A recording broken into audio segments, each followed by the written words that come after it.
ഈശോ മിശിഹായ്ക്കും സ്തുതിയായിരിക്കട്ടെ. യെശയ്യ 41:10. ഭയപ്പെടേണ്ട, ഞാൻ നിന്നോട് കൂടെയുണ്ട്. സംഭ്രമിക്കേണ്ട, ഞാനാണ് നിന്റെ ദൈവം. ഞാൻ നിന്നെ ശക്തിപ്പെടുത്തുകയും സഹായിക്കുകയും ചെയ്യും. എൻ്റെ വിജയകരമായ വലത്തുകൈ കൊണ്ട് ഞാൻ നിന്നെ താങ്ങി നിർത്തും.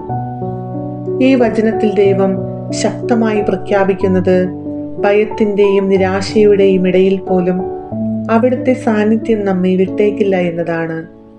മനുഷ്യരുടെ ശക്തിയും ആശ്വാസവും ചിലപ്പോൾ പരാജയപ്പെട്ടേക്കാം, പക്ഷേ ദൈവത്തിൻ്റെ വാക്ക് ഒരിക്കലും തെറ്റുകയില്ല. ഞാൻ നിന്നോട് കൂടെയുണ്ട് എന്ന അവിടുത്തെ ഉറപ്പ് നമ്മുടെ ഉള്ളിലെ എല്ലാ ഭയത്തെയും തകർക്കുന്നു. അവിടുത്തെ വലങ്കയാണ് നമ്മുടെ അടിത്തറ. അവിടുന്ന് തന്നെയാണ് നമ്മെ കരുത്തോടെ മുന്നോട്ട് കൊണ്ടുപോകുന്നത്. അതുകൊണ്ട് വിശ്വാസിയുടെ ജീവിതത്തിൽ ദുർബലതയ്ക്കോ തോൽവിക്കോ അവസാന വാക്കില്ല. ദൈവത്തിൻ്റെ കരുണയും ശക്തിയും മാത്രമാണ് അവസാന വാക്ക്. കർത്താവേ, അങ്ങ് എപ്പോഴും ഞങ്ങളുടെ കൂടെയുണ്ട് എന്നുള്ള ഉറപ്പോടെ ഞങ്ങൾ ഭയമില്ലാതെ മുന്നോട്ട് നടക്കാൻ ഞങ്ങൾക്ക് കരുത്ത് തരണമേ. ആമേൻ.